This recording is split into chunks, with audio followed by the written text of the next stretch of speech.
تگڑا اور مضبوط جوان پتہ کون ہوتا ہے؟ جس کی نظریں پوری طرح اس کے کنٹرول میں ہوں. یہ علامت جوانی ہے. جس آدمی کا پوری طرح، دو لوگ دنیا میں کبھی کوئی کارنامہ سر انجام نہیں دے سکتے، ایک جو حرام کھاتا ہو، ایک جس کی نظر ناپاک ہو. محمد بن قاسم جب یہاں آئے تھے نا تو ایک دن بڑے پریشان تھے، تو ایک بزرگ کہنے لگے آپ کیوں پریشان ہیں؟ کہنے لگے راجہ دہر سے مقابلہ ہے اور ہماری فوج تو سندھ کے رستے بھی نہیں جانتی، زبان بھی نہیں جانتی، لڑیں گے کیسے؟ 2-4 دن کے بعد ان بزرگوں کی دوبارہ محمد بن قاسم سے ملاقات ہوئی تو بڑے خوش تھے. کہا اب آپ کیوں خوش ہیں؟ کہنے لگے وہ میرا مقابلہ نہیں کر سکتا، میں نے تحقیق کر لی ہے. کہا کیوں؟ کہنے لگے نظر کا گندہ ہے، اور جو نظر کے گندے ہوتے ہیں وہ میدانوں میں ٹھہرا نہیں کرتے. میدان کے لیے نکلنے کے لیے پاک جوانی کی ضرورت ہوتی، تطہیر مزاج ہونا ضروری ہوتا ہے، پاکیزہ افکار اور سچی اور سچی ستھری سوچوں کا ہونا ضروری ہوتا ہے. اس لیے فرمایا کہ میرا مقابلہ نہیں کر سکتا. حضرت عبداللہ ابن حذافہ کمرے میں تھے تو وزیر کی بیٹی اندر سجی سنوری پہنچ گئی. جیسے ہی آپ نے اس کفر کی چال کو دیکھا تو تیمم کر کے نفل شروع کیے. وہ ساری رات بیٹھی رہی، رب کا بندہ ساری رات عبادت کرتا رہا. عبادت بڑا سہارا ہے، مصلی بڑا سہارا ہے اللہ کے بندوں.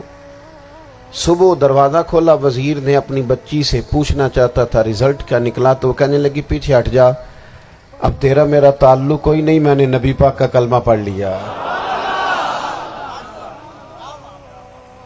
اس نے کہا میں نے بھی زمانہ دیکھا ہے، پر یہ کیا لوگ ہیں، کستوری کے بنے ہوئے،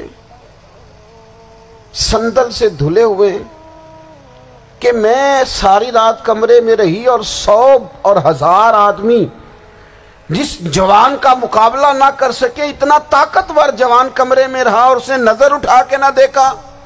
او کچا رانگے للاری والا جڑا چڑھ دا تے لیندا رہندا ہے، اے عشق تیرے دا رنگ محمد چڑھیا پھر نہیں لیندا. میں کہا ایک دفعہ نظر اٹھا کے نہیں دیکھا، کمال ہو گئی. اتنے بڑے لوگ، اتنی بڑی سعادت مندی، فیروز بختی، معاملہ فہمی حد ہو گئی. اللہ اکبر. دوستو بادشاہ جب پوری طرح ہار گیا نا، اس نے کہا مار دو. تیل گرم کیا ایک کڑاہی میں، اور جب آپ کو اس میں ڈالنے لگے تو آپ کی آنکھوں میں آنسو آ گئے. بادشاہ کا خیال ہوا شاید نرم ہو گئے ہیں. کہنے لگا روئے کیوں؟ فرمانے لگے سوچتا ہوں جان ہی ایک ہے، کتنا مزہ ہے اس کی راہ میں جان دینے کا، کتنی لذت ہے اس کے نام پر مرنے میں، کتنا لطف ہے. جے تو چڑھیا اتے دار بھی نہیں، تے جے تو وکیا عشق بازار بھی نہیں، تے ایڈا سستا سودا پیار بھی نہیں، تے ایڈا سستا لبدا یار بھی نہیں. کئی جنگل گانے پیندے نہیں، کئی دوزخ لنگنے پیندے نہیں، جے وہ اس ملوں بھی مل جاوے ایدوں سستا ہور بپار بھی نہیں. تے کچھ سمجھ نہ آوے لوکانوں وہ کادے نال شہید کرے، ڈٹھی یار دے ہاتھ تلوار بھی نہیں، پر او دا خالی جاندہ وار بھی نہیں. کہنے لگے ایک جان ہے نا، تو دل کرتا ہے ہزاروں ہوتی تو ایک ایک کر کے محبوب کے نام پہ قربان کرتا، جب میرے پاس ہے ہی ایک، کروں کیا؟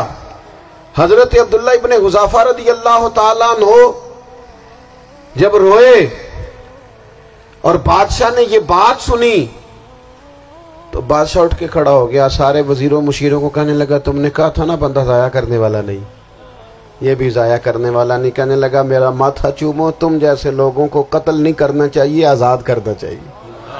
عزیز اپنی زندگی سے نا یہ بہت زیادہ ہرس، ہوس، طمع، اور یہ کسی بات کی بھی ہو، ہرس صرف پیسوں کی نہیں ہوتی ہے، شہرت کی بھی ہوتی ہے. یہ بیماری انسان کو اقتدار کی بھی ہوتی ہے، تعریف کی بھی بیماری ہوتی ہے. یہ سارے نقص ہوتے ہیں لوگوں کو، اور معاذ اللہ بعض جبوں کبوں کے اندر بھی ہوتے ہیں، وہاں بھی پنپتے ہیں. اپنی زندگی جب تک اس سادگی میں نہیں لاؤ گے جو رسول پاک نے عطا فرمائی ہے، جب لوگ آسانیوں میں پوری طرح الجھ گئے تو پھر وہ دور ہوئے اور کفر چڑھ گیا۔ دوسری بات، اللہ کے محبوب صلی اللہ تعالی علیہ وسلم کی محبت ہم سے تقاضا کرتی ہے کہ ہم اس مشن کے لیے کام کریں جس مشن کے لیے رسول پاک نے کام فرمایا ہے۔ ہم سارے کام بڑی مضبوطی سے، سوچ سمجھ کے، تدبر سے، حکمت سے، تقاضوں کو مد نظر رکھتے ہوئے کرتے ہیں سارے کام۔ دین کے کام میں ہمارا مزاج نہیں ہوتا، او ہو جائے گا جی، آپ بسم اللہ پڑھیں جی، شروع کریں جی۔ آپ تقاضوں کو سمجھیں، چیزوں کو دبائیں نہیں، چیزوں پر غور کریں۔ کسی کے ذہن کی سطح پر سوال ابھرتا ہے، اس کا تسلی بخش جواب دیں۔ اپنی زندگی میں دین کے کام کے لیے اپنے آپ کو وقف کریں، اور دین کے کام کے بہت سارے پہلو ہیں۔ ہزاروں لوگوں کو قرآن پاک ٹھیک پڑھنا نہیں آتا، ہزارہ لوگ ہیں جو قرآن مجید کے مطالب سے آگاہ نہیں ہیں، دین کی بنیادی ضروریات سے لوگ نابلد ہیں۔ میں آپ کو کس طرح یہ بات سمجھاؤں کہ ہزاروں کی تعداد میں طلاقیں اس لیے ہوتی ہیں کہ مردوں کو طلاق کے مسئلے نہیں آتے، انہیں پتہ نہیں ہے کہ مجھے حقوق زوجین کے معاملے میں کیسے چلنا۔ ڈھیر سارے گھروں میں تباہی اس لیے ہے کہ تربیت اولاد کا دینی منہج ہمیں نہیں پتا۔ اپنا حصہ ملائیں دین کے کام میں۔ ایک آدمی کو اگر تو نمازی کرنے میں کامیاب ہو گیا، تیری زندگی بدل گئی۔ وہ دین بیزار لوگ جو ہمارے بیچ بیٹھ کے ہماری نوجوان نسل کو پگڑی اور داڑھی کا نام لے کے بنیادی طور پر دین سے دور کرتے، ایسے نوجوانوں کو دین کا پیغام محبت دے کر دین کے قریب کرنا ہماری ڈیوٹیوں کا حصہ ہے۔ ہمیں ذمہ داری کا احساس کرنا پڑے گا، ہمیں یہ خاص قدم اٹھانا پڑے گا، توجہ دینی پڑے گی۔ مساجد، مدارس، میں آپ سے عرض کروں، اتنی ڈٹ کے مخالفت ہوتی ہے نا مدرسوں کی، اتنی ڈٹ کے۔ میں ادارہ چلاتا ہوں، اس کے چلانے میں جو مشکلات ہیں وہ تو ہم بتا نہیں سکتے آپ کو، اس لیے کہ میری قوم، میرا اس قوم سے تعلق ہے جو نعت خواں امیر کرنا چاہتی ہے، مدرسے نہیں۔ ہاں، نقیب خطیب پیدا کرنا چاہتی ہے، شعر و شاعری کی زندگی کو پروان چڑھانا چاہتی ہے۔ فقط ہمارا ان لوگوں سے تعلق ہے جو لاکھوں کروڑوں روپیہ محافل پہ لگائیں گے، اور قاری صاحب بیچارے اگر مسجد کا کوئی ہونے والا کام کسی وقت بتا دیں گے تو وہ بڑی مشکل آ جائے گی ان کے لیے۔ یہ کیسے ہو سکتا ہے، آپ نے یہ ڈیوٹی بتا دی؟ مدارس، اور جتنا اہم رول دین کو پھیلانے میں مدارس اسلامیہ کا ہے، اتنی زبردست۔ لوگوں کا خیال ہوتا ہے میری طرح کے لوگ شاید کام کرتے ہیں، ڈیوٹی کرتے ہیں۔ یہ 10-15 لوگ آپ کو نظر آتے ہیں جو آپ کو کہیں میڈیا پر یا ادھر ادھر ڈیوٹی کرتے، مخلص لوگ اپنی جگہ پہ، وہ بھی بڑا ہی کام کر رہے ہیں، جو میڈیا پہ آ کے بھی اخلاص سے اور درد دل سے کو دین کی، ان کی بھی کسی بات کی حوصلہ شکنی نہیں۔ لیکن ہزارہ اساتذہ جو مدارس میں بیٹھ کے پڑھاتے ہیں، جنہوں نے وہ سارے لوگ تیار، آپ سمجھ نہیں سکتے کتنا بڑا کام۔